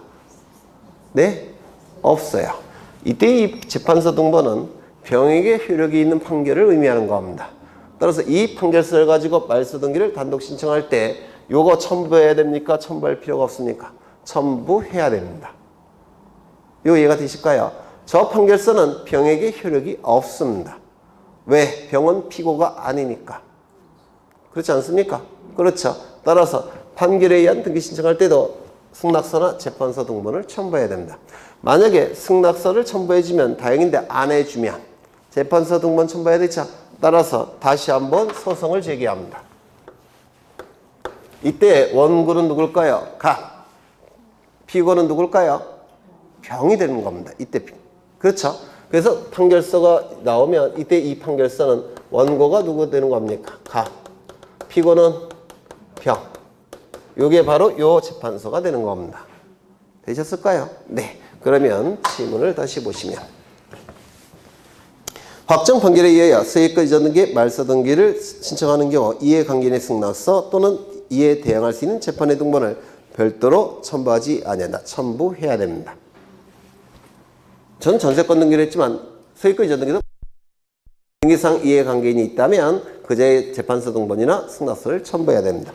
2번 갑에서 을로 을에서 병으로 소유권이 이전된 경우 을의 소유권 이전 등기가 말소될 때 병은 무권리자로부터의 권리 이전이어서 당연히 말소되어야 할 권리자이지 이해관계인이 아니다. 맞았습니까? 틀렸습니까? 맞았죠. 병 등기가 먼저 말소된 다음에 을명의 등기가 말소되는 거죠. 따라서 을의 등기가 말소될 때는 병은 등기부상 있습니까? 없습니까? 없다고 그랬죠. 따라서 손해 여부를 판단할 수가 없기 때문에 등기상 이해관계인이 아니라고 했고요. 그 다음에 3번 말소 등기를 하는 경우에는 어떤 등기를 말소한다는 등기를 주등기 형식으로 한다. 피담보 채권이 변제되면 저당권도 소멸됐죠. 그럼 저당권 말소 등기를 해야 되는데 저당권 말소 등기 이렇게 하죠. 2번 저당권 말소. 그렇지 않습니까? 그러면 저당권을 말소한다는 표시예요. 그게 2번 저당권 말소. 그리고 말소 등기는 언제나 뭐라고요? 주등기. 그렇죠. 그 다음에 4번 신청서에 가등기 명인의 승낙서 또는 이에 대항할 수 있는 재판의 등본을 첨부할 때는 등기상 이해관계인이 가등기 말소 등기를 신청할 수 있습니까? 있다고 했죠. 5번 등기 전부에 대한 말소 회복 등기는 무슨 등기? 주등기. 일부 말소 회복 등기는 무슨 등기? 부기등기. 그렇죠. 그래서 정답은 1번. 26번 다음은 소유권 이전 등기에 관한 설명이다. 옳지 않은 것은. 원래는 좀 쉬어야 되는데 쉬지 않고 쭉 가죠. 네. 1번 세입권 이전 등기 신청이 각하되는 경우 환매 특약 등기 신청도 각하된다. 세입권 이전 등기와 환매 등기 신청은 동시에 신청한다고 했죠. 따라서 동시에 신청되지만 순위번호는 아니 신청 정보는 별개로 작성한다고 했습니다. 이것도 기억하셔야 돼요. 동시 신청이지만 순위번호는 따로 신청 정보는 별개로 작성한다고 했습니다. 동시 신청이고 그다음 신청 정보가 별개로 작성이 되니까 순위는 같겠지만 순위번호는 다른 걸 써야 되죠. 하나는 주등기, 하나는 부기등기. 세입권 이전 등기는 주등기, 환매 등기는 부기등기. 기억나십니까? 이때 세입권 이전 등기와 환매 등기의 주종을 판단한다면 세입권 이전 등기가 주된 등기, 환매 등기가 종된 등기라고 했죠. 따라서 세입권 이전 등기가 각하되면 환매 등기도 자동 각하. 환매 등기가 각하된다고 해서 세입권 이전 등기가 자동 각하됩니까? 그건 아니라고 했죠. 그래서 이 1번 지문은 맞는 지문이 될 겁니다. 유증으로 인한 세입권 이전 등기는 포괄 유증이나 특정 유증을 불문하고 수증자를 등기 권리자, 유언 집행자 또는 상속인을 등기 의무자로 하여 공동으로 신청한다. 기억나십니까? 공동 신청이니까 등기 의무자는 뭐를 등기소에 제공해야 됩니까? 등기필 정보나 등기필증. 그렇죠. 그렇죠. 포괄 유증은 우리 민법 1078조에서 상속과 동일한 효력이 있다라고 했죠. 따라서 포괄 유증으로 인한 소유권 이전 등기는 처분 요건으로서의 등기라고 했습니까? 성립 요건으로서의 등기라고 했습니까? 처분 요건. 특정 유증의 경우에는 원칙이 적용돼야 되죠. 186조가 적용이 되니까 특정 유증에서의 등기는 처분 요건으로서의 등기입니까? 성립 요건으로서의 등기입니까? 성립 요건. 그렇죠. 3번 수증자가 수인인 포괄 유증의 경우 수증자 전원이 공동으로 신청하거나 각자가 자기 지분만에 대해서 신청할 수 있다. 네, 원칙은 같이 신청하러 해야 되는데 이때 1인이 자기 지분만에 대해서 포괄 유증으로 인한 세입권 이전 등기 신청할 수 있습니까? 없습니까? 있다고 했죠. 상속 등기와의 차이라고 했죠. 환매 특약의 가등기 가능합니까? 안 되죠. 채권적 청구권, 부동산에 대한 채권적 청구권만 가등기할 수 있는데 환매권은 청구권 자체가 아니라고 했죠. 형성권이라고 했습니다. 그런데 이 환매권은 다른 자에게 돈 받고 팔 수 있죠. 그러면 환매권을 취득한 자는 판자에게, 양도인에게 환매등기 이전 등기 청구권을 행사할 텐데 환매등기 이전 등기 청구권은 채권적 청구권이라고 했죠. 따라서 환매등기 이전의 가등기는 가능하다고 했습니다. 기억나십니까? 환매등기는 가등기가 안 되지만 환매등기 이전의 가등기는 가능하다고 했죠. 환매등기가 부기등기니까 환매등기 이전 등기는 부기등기 맞습니까? 그러면 본등기와 가등기는 순위번호를 같이 쓰니까 환매등기 이전 등기가 부기의 부기라면 환매등기 이전의 가등기도 뭐가 되겠습니까? 부기의 부기등기가 될 겁니다. 그렇겠죠? 그래서 4번 지문은 틀렸습니다. 5번은 맞는 지문이죠. 정답은 4번. 27번 등기관의 처분에 대한 이해에 관한 다음 설명 중 틀린 것은 1번 신청할 권리가 없는 자가 신청한 등기가 맞춰진 경우라 하더라도 등기관이 처분에 대한 이의 신청의 방법으로 그 등기의 말소를 구할 수는 없다. 맞았을까요? 틀렸을까요? 모르겠죠? 네. 설명하겠습니다.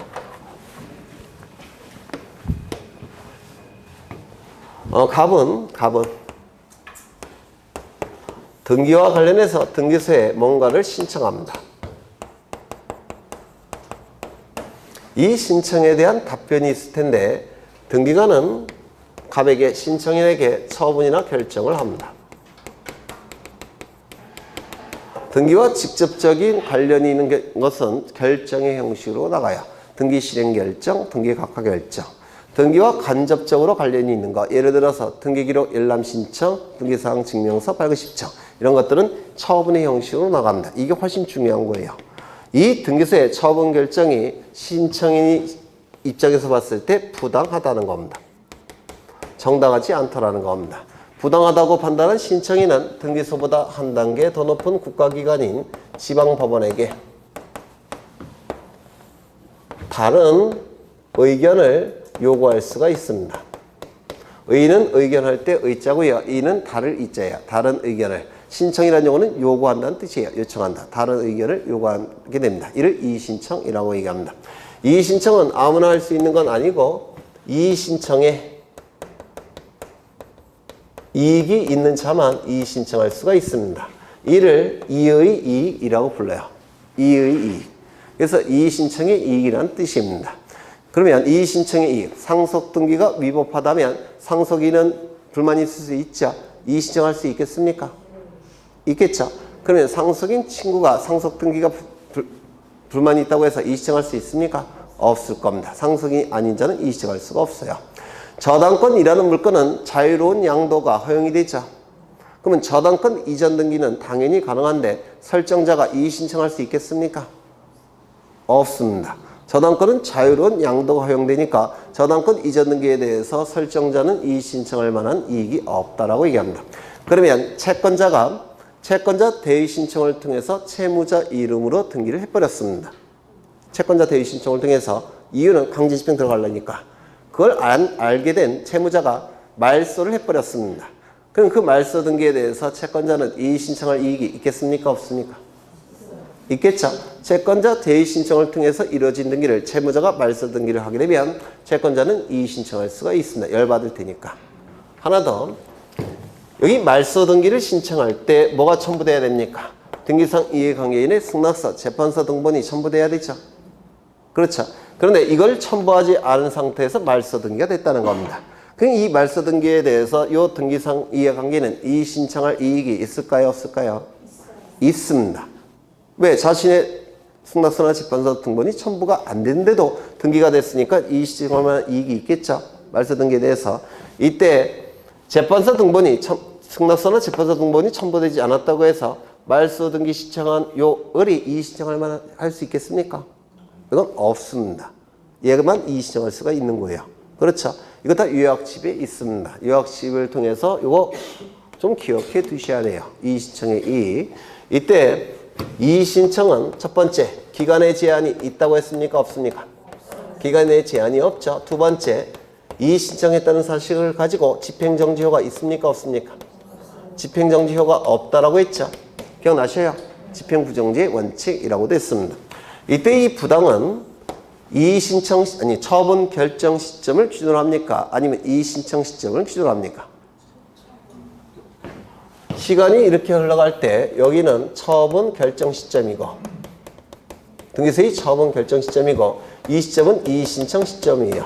이때 이 부당성을 판단할 때 법원이 부당성을 판단할 때 이 시점을 기준으로 부당성을 판단하느냐 이 시점을 기준으로 부당성 여부를 판단하느냐가 문제가 되는데 이게 왜 문제가 되느냐면 시간적인 갭이 존재하니까 중간에 새로운 증거나 새로운 사실이 발견되는 경우가 있습니다.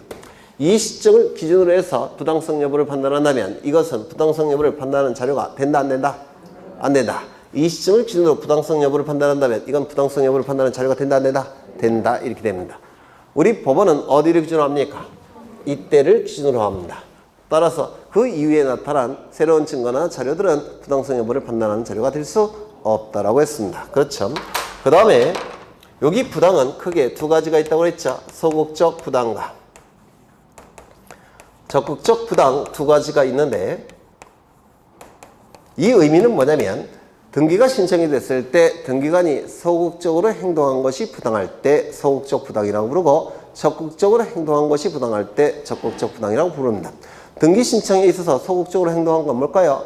각하를 했다는 겁니다. 등기를 안 해줬다는 겁니다. 이게 소극적 부당이에요. 따라서 각하 결정이 부당할 때 이를 소극적 부당이라고 부릅니다.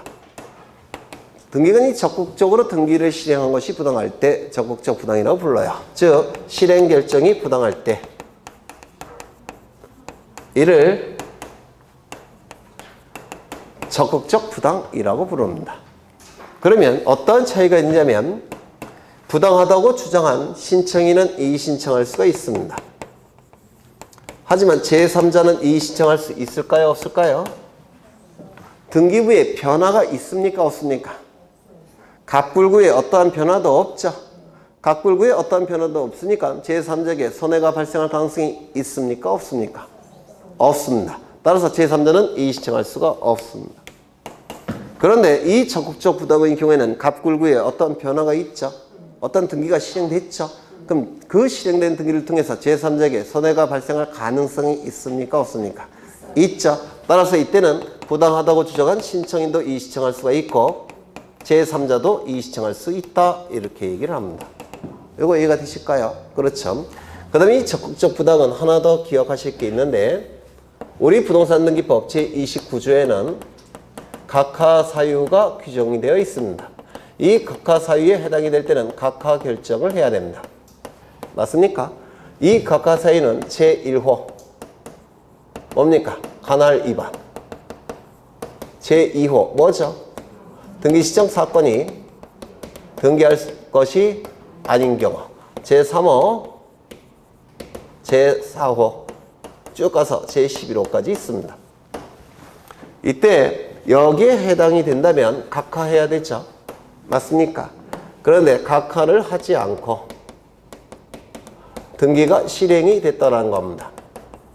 이건 정당해요? 부당합니까? 부당하죠? 부당합니까? 부당하죠? 부당합니다. 각하를 해야 되는데 각하하지 않고 등기가 실행이 됐다면 이건 부당한 거예요. 그런데 이건 적극적 부당입니까? 소극적 부당입니까? 적극적 부당. 이거 이해가 되십니까? 그렇죠. 이때 1호 위반, 2호 위반의 등기는 뭐라고 그랬죠? 당연 무효인 등기. 따라서 등기관이 발견하면 직권으로 말소해야 되는 등기. 따라서 이의 신청을 통해서라도 말소해야 되는 등기. 기억나십니까?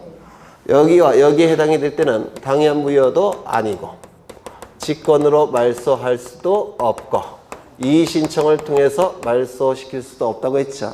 기억나실까요? 당연 무효가 아니라는 얘기는 유효일 수도 있고 무효일 수도 있는데 실체 관계와 부합하는 등기라고 한다면 그때는 유효, 실체 관계와 부합하지 않는 등기라고 한다면 그때는 뭐라고 했습니까? 무효. 이때 실체 관계 부합 여부는 이의 신청 절차를 통해서 해결하는 것이 아니라 민사소송 절차를 통해서 해결한다라고 했습니다. 기억나십니까? 기억나셔요? 그러면 적극적 부당의 경우에는 관할 위반 등기시정 사건이 등기할 것이 아닌 경우는 이의 신청이 가능합니다. 하지만 적극적 부당의 경우 3호부터 11호에 위반이 된 등기는 이때 이의 신청이 허용되지 않습니다. 뭐 갖고 해결할까요? 민사소송 절차를 통해서 해결하는 겁니다. 여기까지 이해가 되실까요? 그렇죠. 그래서 적극적 부당의 경우, 즉 등기가 실행이 됐을 때 실행된 등기는 관할 위반과 등기시정 사건이 등기할 것이 아닌 경우만 이의 신청할 수가 있고 3호부터 11호에 해당될 때는 이의 신청이 불가능합니다. 민사소송 절차를 통해서 해결해야 됩니다. 그러면 1번 지문을 보겠습니다. 1번 어디 갔지? 27번째 1번 신청할 권리가 없는 자가 신청한 등기가 맞춰진 경우. 예를 들어서 대리권이 엄자가 등기를 대리 신청했는데 등기가 실행이 됐다는 겁니다. 관할 위반일까요? 아닐까요? 아니죠. 등기시정 사건이 등기할 것이 아닌 경우에 해당이 됩니까? 그건 아니죠. 대리권을 증명한 서류를 제출하지 않았을 뿐이죠. 그렇죠. 3호부터 11호 어딘가에 해당이 됩니다. 그러면 이의 신청의 방법으로 등기의 말소를 구할 수 있습니까? 없습니까? 없습니다. 무슨 절차를 통해서 말소를 구해야 됩니까? 민사소송 절차. 되셨을까요? 네, 2번. 등기 신청의 각하 결정에 대해서는 등기 신청인이 등기 권리자 및 등기 의무자에 대하여 이의 신청할 수 있고 제3자는 이의 신청할 수 없다. 맞았습니까? 각하 결정에 대해서는 이의 신청할 수 없다고 했죠. 왜요? 제3자에게 손해가 발생할 가능성이 없으니까. 소극적 부당. 3번. 등기관의 결정 또는 처분이 부당하여 이의 신청을 하는 경우에는 이의 신청서의 제출시를 기준으로 그때까지 주장하거나 제출되지 아니한 사실의 증거 방법으로 이의 사유를 삼을 수 없다. 어디가 틀렸습니까? 이의 신청서의 제출시가 아니라 처분 결정시가 될 겁니다. 처분 결정 시. 이것도 법무사 문제예요. 그 다음에 4번 등기관의 처분에 대한 이의에는 집행정지 효력이 없고 기간의 제한도 없으므로 이의 이익이 있는 한 언제라도 이의시정할 수 있다. 맞습니까? 맞아요? 안 맞아요? 맞았죠? 5번을 좀 체크하십니다. 보통 중개사 쪽에 규본서에 없는 내용이에요. 이거 좀 체크하시는데 등기신청의 각하 결정에 대한 이의신청으로 관할 지방법원이 권리 이전의 기록명령을 하였다 하더라도 이게 바로 명령에 의한 등기입니다. 이거 좀 보죠. 다시요. 여기 이의신청은 누구에게 한다고 했습니까? 네? 이의신청은 누구에게 한다고 했죠? 법원에 한다고 했죠? 그런데 이의신청서는 이렇게 제출합니다. 이것도 기억하셔야 돼요. 금년도 등기공무원 시험에 출제가 됐습니다. 이의신청은 법원에 하지만 이의신청서는 등기소에 제출하는 겁니다. 등기소에 제출이 되면 등기소는 판단을 해야 되는데 이의신청의 취지가 이유가 있다라고 판단을 하게 되면 취지에 맞게끔 상당한 처분이나 결정을 합니다. 즉 처음에 처분 결정을 번복한다는 뜻이에요. 그런데 이의신청의 취지가 이유가 없다라고 한다면 3일 이내에 송부합니다. 지방법원에. 3일 암기되셔야 되죠. 3일 이내에 송부하게 됩니다. 송부를 받은 지방법원은 이제 판단을 해야 되는데 문제는 이의를 신청하는 시점과 법원이 판단하는 시점이 시간적인 갭이 존재해요. 이 시점에 갑의 이름으로 저당권 등기가 되는 것과 이 시점에 갑의 이름으로 저당권 등기가 되는 것은 갑의 이해관계에 중대한 차이가 나타납니다. 중간에 을의 이름으로 저당권 등기가 되어 있다면 요걸 기준으로 한다면 을보다 선순위죠. 요걸 기준으로 한다면 을보다 후순위 돼버리죠. 따라서 어느 시점에 갑의 이름으로 등기가 되는지는 갑의 이해관계에 중대한 차이가 나타날 수가 있습니다. 맞습니까? 따라서 이 법원은 등기소에 명령을 내립니다. 요 순위를 보장하기 위해서 법원은 등기소에 명령을 내리게 돼요. 어떠한 명령을 내리냐면 두 가지를 내릴 수가 있는데 첫 번째, 이의가 있다는 취지의 부기등기를 명령을 내립니다. 부기등기 언제 합니까? 주등기의 순위를 유지하고자 할 때 주등기에 붙여서 기록하는 등기가 부기등기라고 했죠. 이 부기등기를 통해서 이 순위가 유지가 되는 겁니다. 또는 두 번째, 가등기를 명령 내리는 경우도 있습니다. 가등기 언제 합니까? 순위를 보존할 때 이 순위가 보존이 되는 겁니다. 이게 바로 명령에 의한 등기입니다. 이 명령에 의한 등기는 이의신청 절차에서만 나타난다고 했는데 기억나십니까? 신청, 그 다음에 촉탁, 그 다음에 직권명령, 요 네 개의 등기 중에서 이 명령에 의한 등기는 이의신청 절차에서만 나타납니다. 이거 이해가 되실까요? 그렇죠. 그리고 법원이 판단을 내려야 되는데 이의신청의 취지가 법원이 판단했을 때 이유가 있다라고 한다면 상당한 처분이나 결정을 등기소에 명령합니다. 이것이 등기와 관련된 거라고 한다면 이것도 뭐가 되는 겁니까? 명령에 의한 등기. 이해가 되십니까? 그렇죠. 그 다음에 이유가 없다라고 판단을 하게 되면 기각결정이라는 걸 합니다. 이 기각결정은 거부결정을 얘기해요. 그래서 이 거부결정은 두 가지가 있죠. 기각결정, 각하결정. 어떠한 차이가 있냐면 심리가 진행된 다음에 거부하는 결정은 기각결정이라고 불러요. 소송법에서. 심리가 진행되기 전에 거부하는 결정을 각하결정 이렇게 부릅니다. 소송법에서. 네. 그러면 지문을 다시 보십니다. 5번 등기신청의 각하결정에 대한 이의신청으로 관할 지방법원이 권리 이전 등기의 기록명령을 하였더라도 이게 뭡니까? 명령에 의한 등기. 예를 든다면 소유권 이전 등기를 명령을 내렸다는 겁니다. 저당권 이전 등기를 명령을 내렸다는 겁니다. 그 기록명령에 따른 등기 전에 제3자 명의로 이미 등기가 되었다면 법원의 명령에 의해서 등기를 하기 전에 제3자 이름으로 등기가 벌써 돼버렸다는 겁니다. 그렇다면 이때는 기록명령에 따른 등기를 할 수가 없습니다. 왜요? 제3자에게 손해가 발생하기 때문에 그렇습니다. 이거 이해가 되실까요? 그렇죠. 요즘 기본세는 없는 내용이지만 출제가 됐기 때문에 좀 기억해 두실 필요가 있습니다. 그 다음에 정답은 몇 번인가요? 3번. 그렇죠. 그 다음에 28번. 강공수의 촉탁에 관한, 촉탁 등기에 관한 설명 중 틀린 것은 촉탁 등기 여러 번 했죠. 1번. 강공수가 등기를 촉탁하는 경우 본인이나 대리인의 출석을 요하지 아니하므로 우편에 의한 등기 촉탁 가능합니까?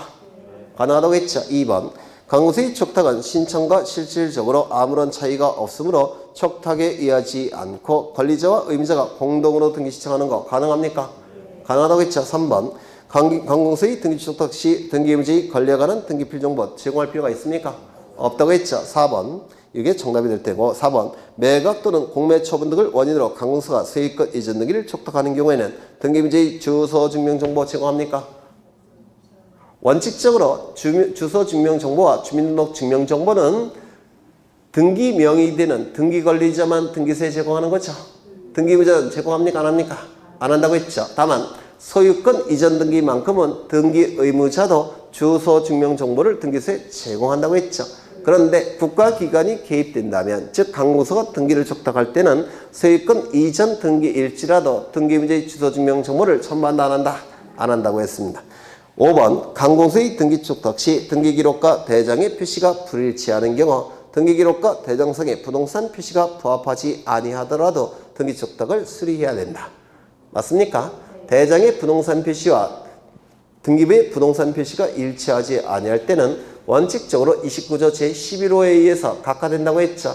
하지만 29조 제11호는 등기명인이 신청할 때만 적용되는 규정이고 강공수가 등기를 촉탁할 때는 적용하지 않는 규정이라고 했는데 기억나십니까? 네, 이거 했던 거예요. 뒤에 좀 꼼꼼히 봐주셔야 돼요. 그래서 정답은 3번. 이 촉탁 등기도 작년에 우리 중개사 시험에서 가장 어려운 문제 중에 하나로 출제가 됐고요. 금년도 등기공무원 법무사 시험에서 다 출제가 됐어요. 그래서 내년에 나올 가능성이 있으니까 요약집 뒤 ND에 있는 거 좀 꼼꼼히 봐주실 필요가 있습니다. 정답은 3번. 29번. 지역권 등기에 관한 설명으로 틀린 것은 1번.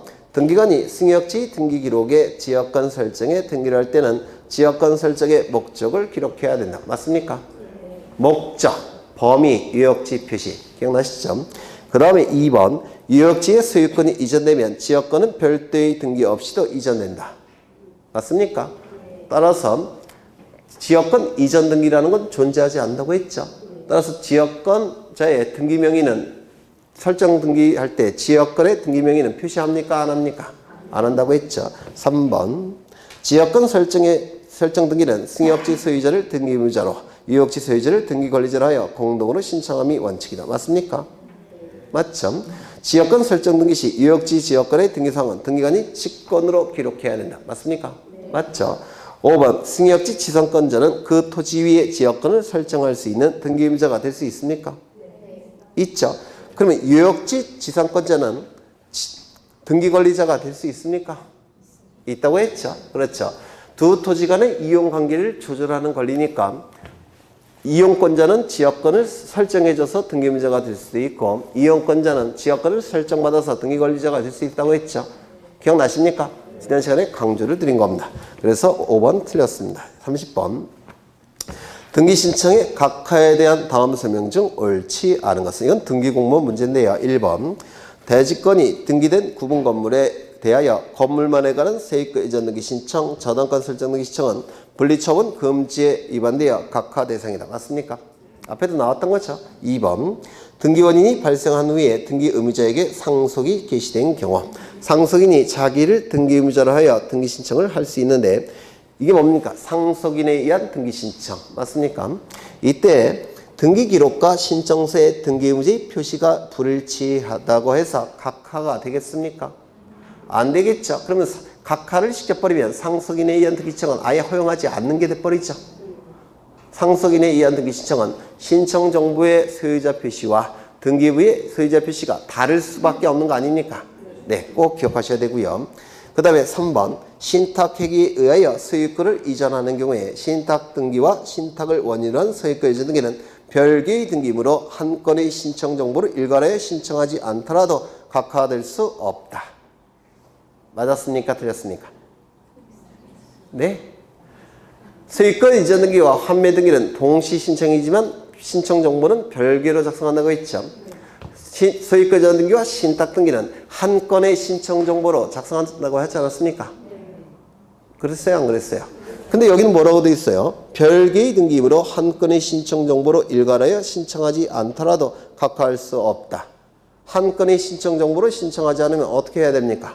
각하해야 되는 겁니다. 원칙이 한 건의 신청 정보로 신청한다고 했죠? 맞아요, 안 맞아요? 맞죠? 그래서 이거 틀렸습니다. 없다가 아니라 네, 있다로 바뀌어야 됩니다. 소유권 이전 등기와 신탁 등기는 한 건의 신청 정보로 신청함이 원칙입니다. 그렇게 안 하면 각하돼요. 다만 수탁자가 소유권 이전 등기만 신청하고 신탁 등기를 신청하지 아니할 때 위탁자나 또는 수익자가 대위 신청할 수 있다고 했죠. 이때는 어쩔 수 없이 별개의 신청 정보로 신청할 수밖에 없을 겁니다. 그건 예외예요. 예외. 그렇죠. 5번 4번 등기 신청의 각하에 대해 제3자는 이의신청할 수 없다. 맞죠? 제3자에게 손해가 발생할 가능성이 없으니까 각하 결정이 부당하다고 해서 제3자는 이의신청할 수 없다고 했죠. 나왔던 게 또 나와요. 이게. 그래서 기출지문만 잘 정리하셔도 10개 득점하는데 문제 없습니다. 저는 여기서 한 3분 정도를 목표로 해요. 등기법 만점을. 네? 보통 한 분씩은 좀 나오는데 학원마다 한 분씩 정도는 나오는데 여기는 엘리트들만 모여있으니까 3분 정도 나오지 않을까 싶어요. 네. 그 다음에 5번 전자신청에 대한 각하 결정의 방심이 고지 방법은 서면 신청과 동일한 방법으로 처리한다. 맞았을까요? 틀렸을까요? 이거 맞는 지문입니다. 전자신청의 각하 결정을 인터넷을 통해서 각하하게 되면 이게 복잡해져요. 그래서 각하 결정만큼은 반드시 서면 신청과 같은 방식으로 하게 됩니다. 이거 좀 외워달라고 요약집에 아마 밑줄 쳐져 있을걸요. 네, 이것도 좀 기억해 두십니다. 그래서 정답은 3번. 그래서 여러분들이 오늘 어렵게 느꼈던 지문들은 다 법무사 지문들이에요. 그러니까 어려운 건 당연합니다. 너무 스트레스 안 받으셔도 돼요. 도저히 이해가 안 된다. 그러면 안 나온다. 이렇게 편하게 생각하시면 돼요. 6개만 득점해도 합격하는 데는 네, 아주 고득점이기 때문에 그렇습니다. 그래서 다음 시간에 나머지 하고 오늘은 여기서 끝내겠습니다. 수고하셨습니다.